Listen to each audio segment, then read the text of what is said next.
Hello everyone, welcome to Harshi class. I am Rani. Today we will study about properties of whole numbers, which is given in Class 6 NCERT Mathematics textbook chapter 2, whole numbers. Properties of whole numbers.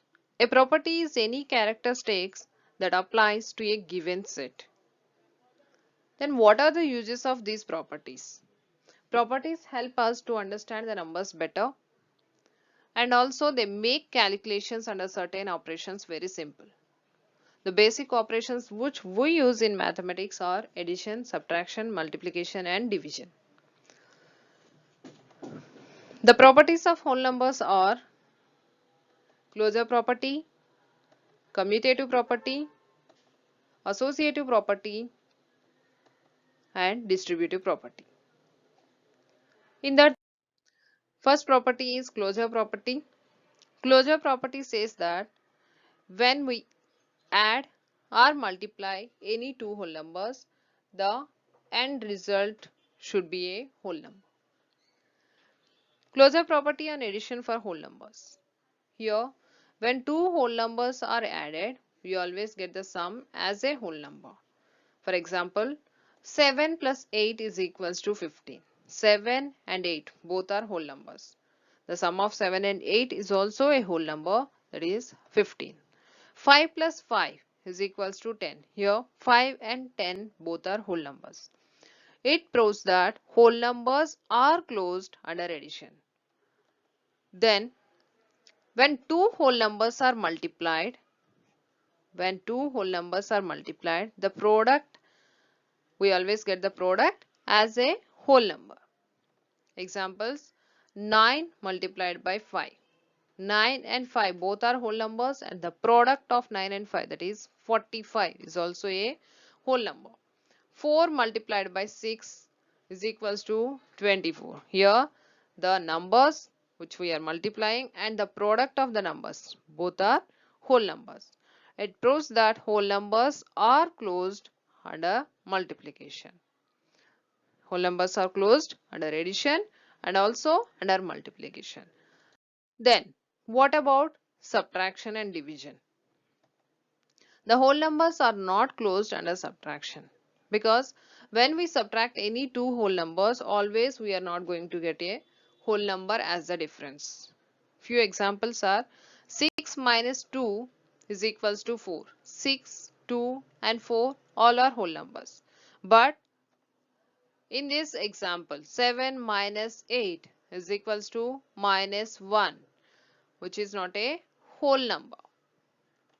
One more example, 3 minus 9 is equals to minus 6, which is not a whole number. It proves that whole numbers are not closed under subtraction. Then what about division? 8 divided by 4 is equals to here 8, 4 and 2 all are whole numbers. But 1 divided by 2 is equals to, either it will come in fraction or else decimal form. It shows that whole numbers are not closed under division. Then what about 0? When we divide any number with 0, the answer is not going to be defined. Division of a whole number by 0 is not defined, it will continue endlessly. It proves that whole numbers are not closed under subtraction and division. Second property of whole numbers is that commutative property. Let's see the commutativity of addition and multiplication. Commutative property deals with the order of the numbers. In that, the first one, the sum of two whole numbers is the same irrespective of the order of the addends. For example, 4 plus 6. I am going to add two whole numbers which are 4 and 6. 4 plus 6 is equal to 10, which is a whole number. Now change the order of the numbers. Then it will be 6 plus 4 is also equals to 10. After changing the order of the numbers, also we got the same sum. It shows that the addition is commutative for whole numbers. You can add two whole numbers in any order. You can check that with any pair of whole numbers, but you will not get any pair of whole numbers for which the sum is different when the order of addition is changed. Next, commutativity of multiplication. The product of two whole numbers is the same. The product of two whole numbers is the same irrespective of the order of the numbers. 4 5s are 20. 5 4s are 20. After changing the order of the numbers also, we got the same product. 3 multiplied by 6. 3 6 are 18. 6 3s are also 18. It shows that thus addition and multiplication are commutative for whole numbers. Then what about the subtraction and division? Subtraction is not commutative for whole numbers. For example, 5 minus 3 is equals to 2. Now change the order of these whole numbers. That is 3 minus 5 is equals to minus 2, which is not a whole number. It proves that subtraction is not commutative for whole numbers. Next one, division. Is 6 divided by 3 same as 3 divided by 6? No, 6 divided by 3 is equals to 2, whereas 3 divided by 6 will come in decimals, or else we can write in fraction form. It shows that division is not commutative for whole numbers. Division is not commutative for whole numbers. Associative property. Third property of whole numbers is that associative property. Associative property also deals with the order of numbers like commutative property. In this, associativity of addition and multiplication. The sum and the product. The sum and the product of any three whole numbers remains the same, thus the regrouping of the numbers is changed. Grouping of the numbers is changed, still the product or the sum of the numbers is same. Let's check with associative on addition. Here I am going to add whole numbers 2, 8 and 6. 2, 8 and 6 by changing the grouping of the numbers. First, 2 plus 8 is equals to 10 plus 6, that is 16. Now change the grouping of the numbers. Now I am going to write 8 plus 6 in brackets. 8 plus 6 is equals to 14. 2 plus 14 is equals to 16. After changing the grouping of numbers, also we got the same sum.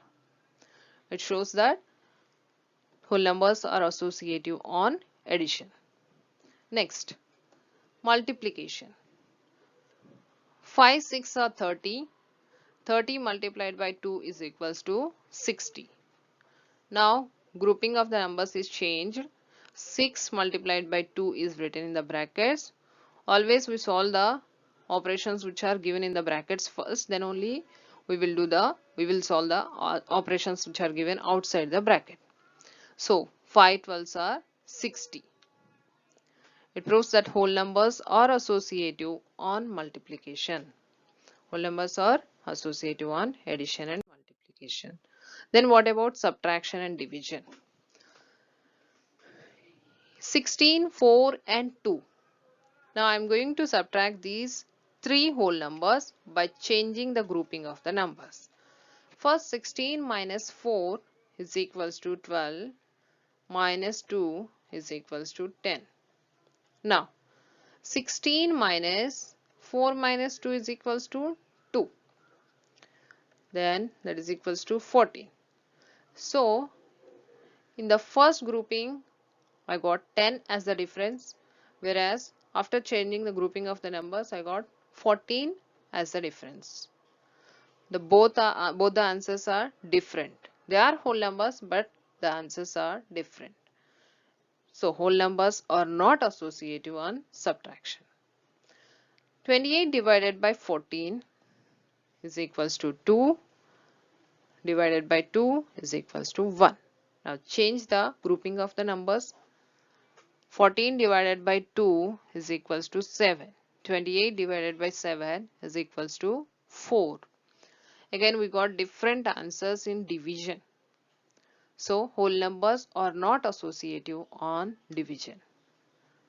What we understand in this associative property shows that addition whole numbers are associative on addition and multiplication, but not on subtraction and division. Not only associative property, till now we studied about three properties. One is closure property, second one commutative property, and associative property. In these three properties, they are applicable, they are closed in addition and multiplication, but not in subtraction and division. Distributive property. Distributivity of multiplication over addition. In that, one example, here the equation written on the left hand side must be equals to the equation written on the right hand side.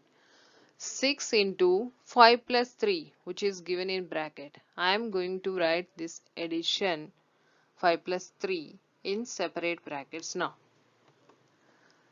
Solve both the equations. First, 5 plus 3 is equals to 8. 6 8s are 48. Here 6 5s are 30. 6 3s are 18. 30 plus 18 is equals to 48. This is known as distributivity of multiplication over addition. Let's see the distributivity of multiplication over subtraction. 3 into 6 minus 4. 3 into 6 minus 4. 6 minus 4 is equals to 2. 3 2s are 6. Now 3 6 are 18. 3 4s are 12. 18 minus 12 is equals to 6. This is known as distributivity of multiplication over subtraction. Next one, identity for addition and multiplication. Identity for addition and multiplication. Whole number starts with 0. 0 has a special value, special role in addition. Especially when we add 0 to any number, we will get the number itself as the sum. Adding 0 to a whole number gives the number itself. For example, 7 plus 0 is equals to 7. 5 plus 0 is equals to 5. 0 plus 15 is equals to 15. That means every time when we add 0 to a number, we will get the number itself as the sum. That's why 0 is called an identity for addition of whole numbers, or additive identity. Additive identity for whole numbers is 0. Then multiplication identity. Multiplicative identity is 1. Multiplying any whole number by 1 gives the product as the number itself. 5 ones are 5, 1 12s are 12. So 1 is the identity for multiplication of whole numbers. That's why 1 is called the multiplicative identity for whole numbers. So this is about properties of whole numbers. Thanks for watching. Like, share and subscribe.